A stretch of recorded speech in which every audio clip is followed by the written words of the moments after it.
Okay, hello everybody. I gave you 2009 higher level ellipse and parabola question the last day, and I just want to go through the solution to it now.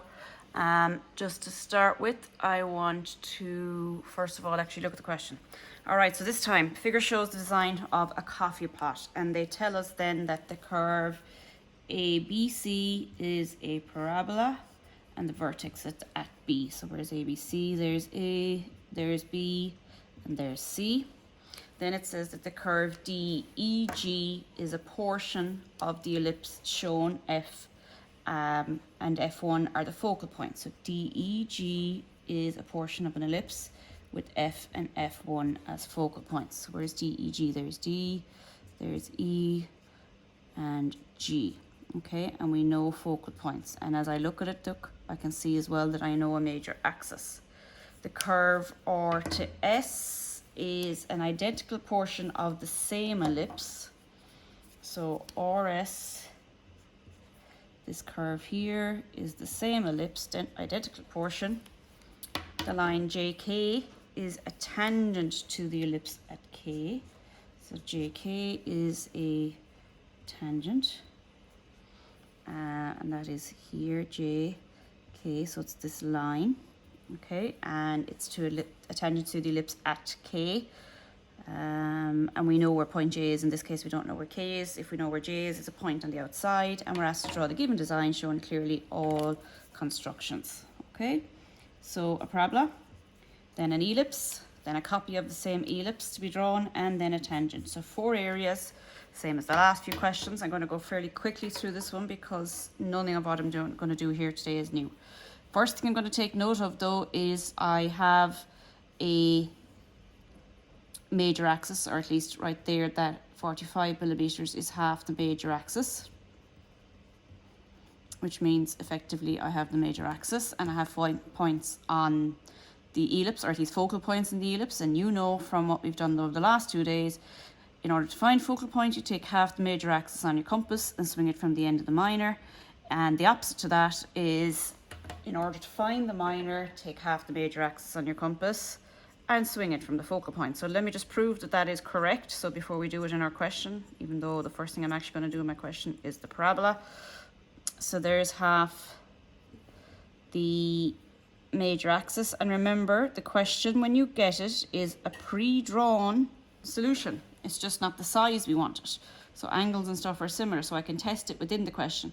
So there's half the major axis. What they're saying will be 45 when I put it into my own solution. And they're saying that in order to find focal points, it should be that measurement swung from the end of the minor axis. Oh, look, there's the proof of it. So what am I going to do in a few minutes in order to find the minor axis? I'm going to swing an arc of radius 45, half the major axis, from the end of the ellipse. In terms of the parabola, I know where V is. For vertex, it's up there at point B, and I know it goes to point A and C, so there's my rectangle that my parabola fits into. Okay, so there's my setup of the question ready for you.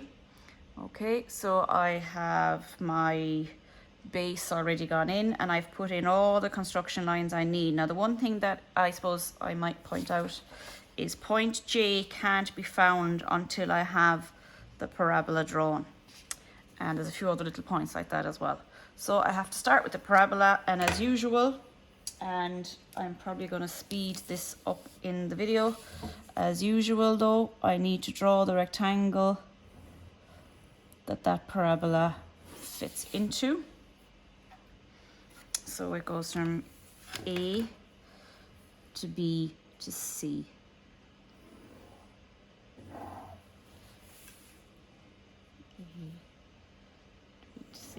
So there's my rectangle that parabola fits into. And at this point of the video, I'm going to speed up because I've already drawn a parabola with you a number of times. You may pause the video and slow it down if you're not sure what you were doing.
Okay, so there's our parabola drawn. As I said, any issues, just go back, pause the video. One thing I will draw your attention to is over here, and that is the fact that if I measure that line there, it turned out to be 140. And if I measure across through half of the parabola up here, it turned out to be 55. So by dividing both of them by 5, because they're divided evenly by 5, I was able to easily divide up the lines. So the gaps down here along the side was 28 millimeters, and the gaps across the top here was 11 millimeters, which also made it easy to reflect the parabola through the axis to do an axis symmetry on it, because it meant that the first measurement was 11 millimeters, 22 millimeters, 33 millimeters, 44 millimeters away from the axis. All right, so that's that taken care of. Next job would be to put in the spout between R and S. And what do I know about that spout between R and S? Well, first of all, point S is up 85. Is that point there? It is. So point S now, according to my question, is there. And point R is somewhere along, and I need to be careful here. Let me just double check it. Yes, 30 millimeters. Point R is somewhere along this line here that I had from the original setup. Okay, so point R somewhere out there. So what do I have to do first? Well, I have to kind of subtract or get that little portion. I need to get that measurements from point S. So S now is the vertex of an ellipse that is 30, sorry, RS. Oh yeah, sorry, I was about to make a mistake there actually, because RS is a portion of the ellipse. So I'm just done with the parabola. Oh yes, I wanted the parabola for point J. So now, yes, I can put in point J on the parabola. It is over here. Okay, so that's all right. So not quite an error because I hadn't made it yet, but I was thinking wrong. Okay, so next job then is my ellipse, and as I explained a while ago, relatively easy to deal with. I know that the center of my ellipse is just in there. Okay, center of my ellipse is there, and I know that the distance from the center out to point E is 45 millimeters. And I know that from the center to F1 is 35. So what am I going to do? I know that that's the major axis. So I take half the major axis on my compass, which you'll notice at this stage we seem to do anyway, regardless what part of the question we're doing. So half the major axis on my compass. I would normally swing that from the end of the minor axis. Don't have a minor axis to swing it from, but I do have a focal point. So when I swing from F1, I get the other end of my ellipse, i.e. the minor axis, but I also get the correct measurement for the major axis on this side, because it's 45. So that's the end of my ellipse on that side. So that's just there. Okay. Of course, to be accurate, I should do it the other side as well. So from focal point F, there it is. Oh, look at that. I got it exactly on the spot. I love that sort of thing. Right.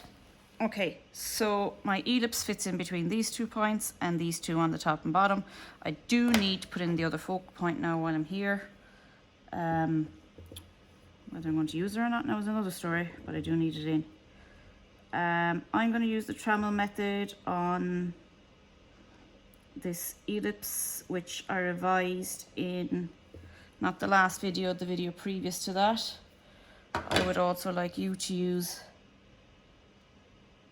actually no, I would like you to use whichever method you want, concentric circles or tremolo. I'm going to do tremolo, and again, because I've it done already, will I speed it up? No, I'll do a proper time. I'll do it properly. Okay, so first thing I need to do is get a tremolo.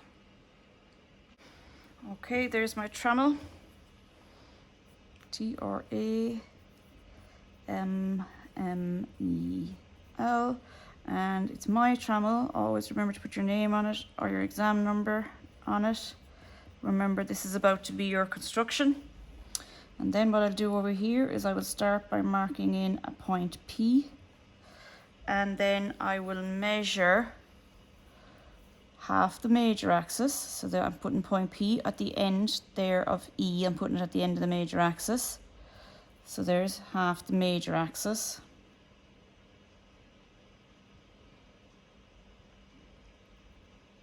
Okay. And what I'm going to do then is not write major axis on it, I'm going to write minor. And then I'll do the same thing with the minor axis. So P at the end of the minor axis. And again, match the center. We will write major on that one. Okay, so that's the major point, the minor point, and point P.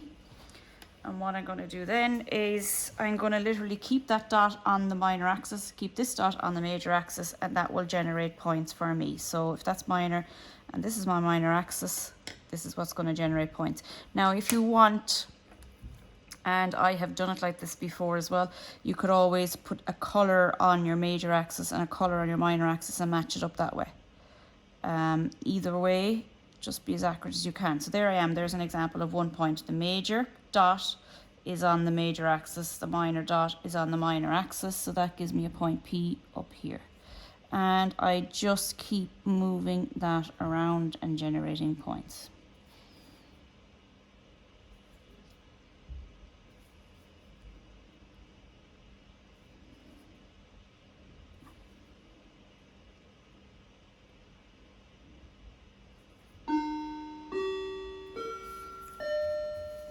Over to the other side then, swap it over, minor on minor, major on major. Here we go again.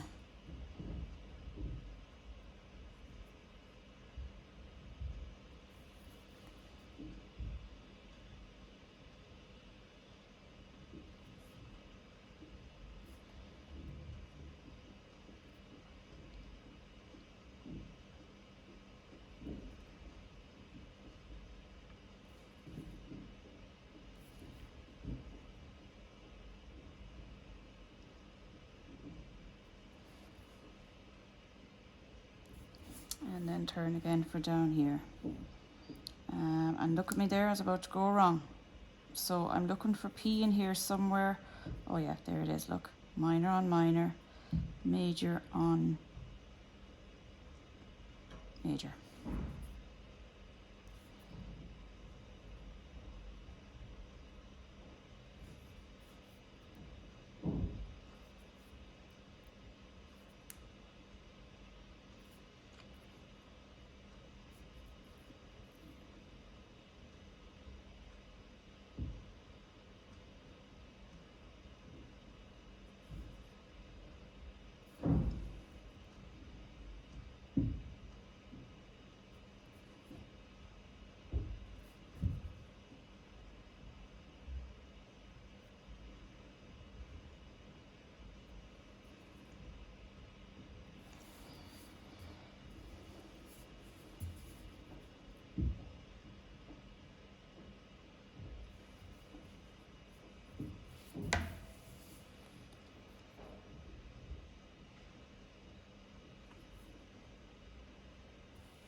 Okay, so there's my ellipse. Now, I didn't need all of that ellipse.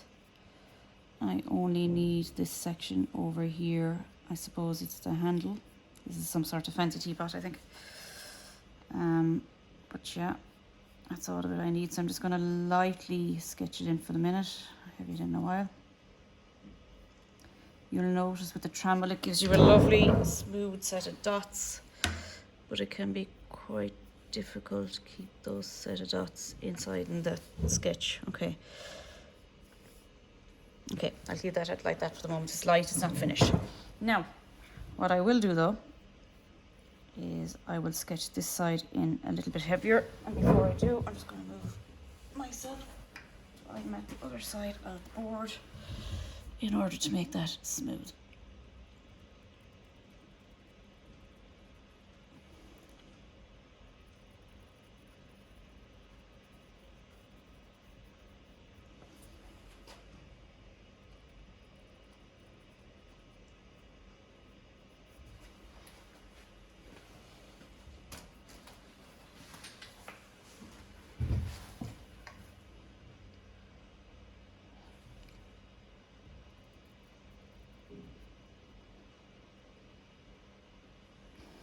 Okay. All right, so that is ABC drawn, DEG drawn. The curve RS is an identical portion of the same ellipse. So, right, let's go back to what I was sort of about to do a while ago. So RS is the same thing. So in other words, S is the same point as E. So what I'm going to do is I'm going to transfer, and actually before I transfer anything, I'm going to stick down that tremolo onto the sheet so that it won't get lost, and so that the examiner can check whether you're right or wrong in the exam. Remember, that piece of paper is your construction. All right, sorry, back to this. So I'm going to put in the line from R to S by measuring down 30 millimeters. So it's that red line I already have in there. Measure it down. Now, actually, I was going to measure it from point E, but I do have the bottom of the ellipse here, so it might be easier actually to measure it on the bottom because it's turned that way in the question. So if I measure up 30, 1, 2, 3 there. Okay, there's the same line. Actually, there's a few ways. I've just started spotting another way I could do this, which would be a little bit unorthodox, but still correct. So in other words, this is now the equivalent of point S, right? And what I'm going to do, one way to do that actually would be to do an ordinary translation. Would work absolutely perfect here, same as your symmetry. Another way would be to draw horizontal lines across, measure what they are, mark them up here. I actually think I'm going to do a translation because it's probably the easiest. So in other words, what do I mean by translation now? Oh God, I'm going into a whole other topic, which we just revised, happily enough. So translation means take a point, move it a particular distance, okay, in the same direction. So in other words, my translation is from S to S, there it is, right? And I'm going in this direction. So every other point must move that same direction. So either using sliding set squares or an adjustable. Okay, I'm just going to pause there for 1 second because I have to go get my adjustable. Got it? So I'm going to set that adjustable, let's try this again, to the angle of the translation. So I'm just setting it up to line RS. And what I'm going to do is I'm going to take a few points on that little quadrant. Okay, so if you want, you can take the curves that you've gone in. What I think I will do is I will first sketch in my curve. I was about to take it from the right hand side, but sure, that wouldn't really benefit me terribly. Okay, so there's the little bit that they're talking about. So there's 1 point. I will take 2 more. You can take them randomly or you can take them a bit more accurately than that. It doesn't matter. I'm going to call them point 1, point 2, and point 3. What am I going to do with 1, 2, and 3? I'm just going to draw in a light line. So a light line from 3.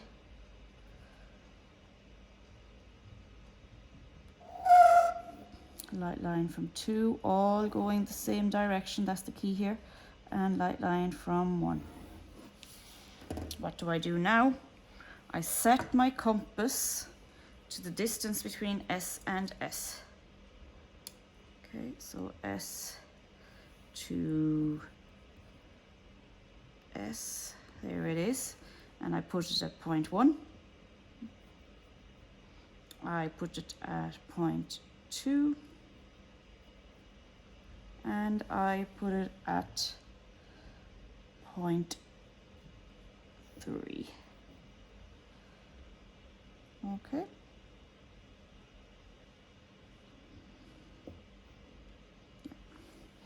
See a little bit of inaccuracy there now, but that's okay. So this ends up in 0.1, 0.2, and 0.3. Probably not the best names to call them because I'd already used 1, 2, 3. But anyway, there's this is where the inaccuracy comes in. There's my spout. See the way there's a slight discrepancy there. Small, minor. You'd have many more discrepancies if you'd done it another way. There we go. So there's my spout. Here's my handle, here's my spout, huh? Okay, that's crazy talk. Let's keep moving on. So, spout is done. Parabola is done. Ellipse is done. And the last thing I have to deal with is the tangent from J to K. So I know where J is. I know the focal points of my ellipse. So what do I do? Well, from the last day, you put your compass. So I want to do a tangent, and lads, this just has to be learnt off. You put your compass on the point outside, i.e. J in this case. Am I still recording? I am. So compass is on J. Where do I open it to? I open it to my first focal point, or my nearest focal point. I scribe an arc from that first focal point. Lovely. Then I take the major axis on my compass. So major axis is from S to E. Lovely. And that major axis, let's look at it again. You move it onto the other focal point and scribe an arc to cut that initial arc. Okay. Then you join that point back to the focal point, and that's my point of contact.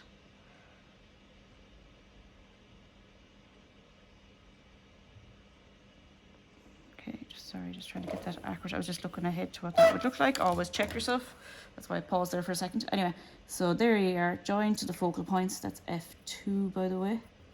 And that gives me my point of contact, and then I join J to that, and yes, it is working. I was looking to see, does it end up being nice and smooth, and it certainly does. So there's my tangent to the ellipse from one point, but one point on the outside. And in order then to finish off my question, I need to heavy in that parabola, and I think I am done.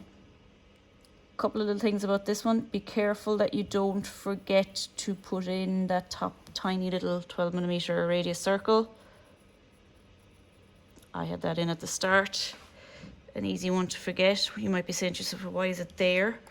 I think it's there in order sort of to confuse you, because when you put in that framework at the start of the question, it's inclined to get in the way a bit. Okay, coming down the side here, I'm just going to turn the desk.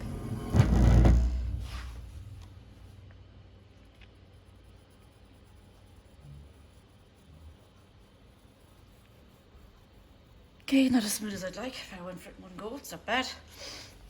The ellipse comes around, touches there. Finish this line.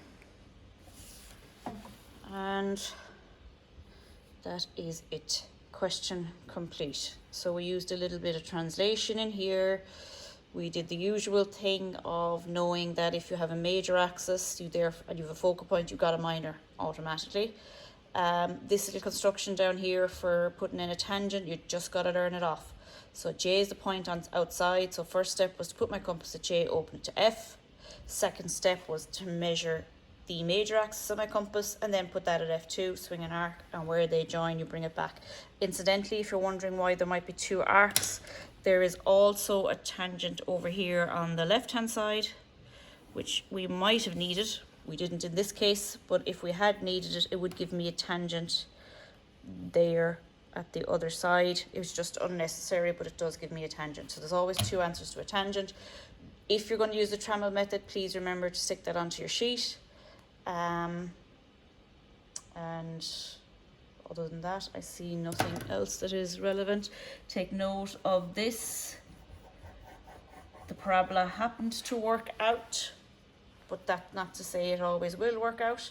So just to, I suppose, remind you, how do you divide up a line, any line, into any number of parts? Well, let's go over here and do it for a second. Here's a line, randomly drawn.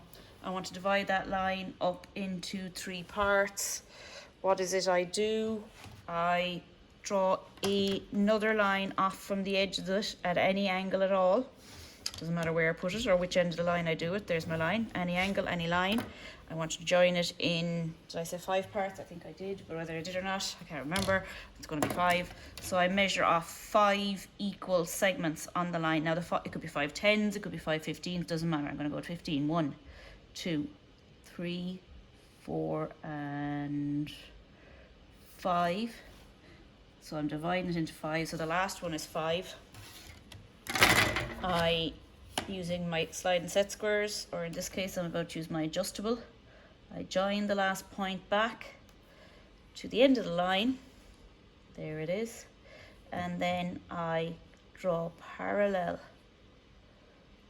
all the way back along. And that divides that line up into 5 equal segments. And as I say, it doesn't matter how many segments, it doesn't matter how long the line is, it doesn't matter what angle the line is. So this is to divide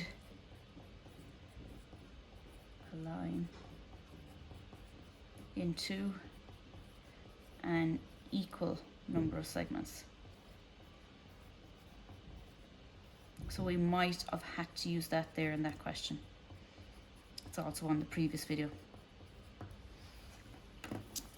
Anything else that is important through that off the top of my head? No. You just gotta know it, lads.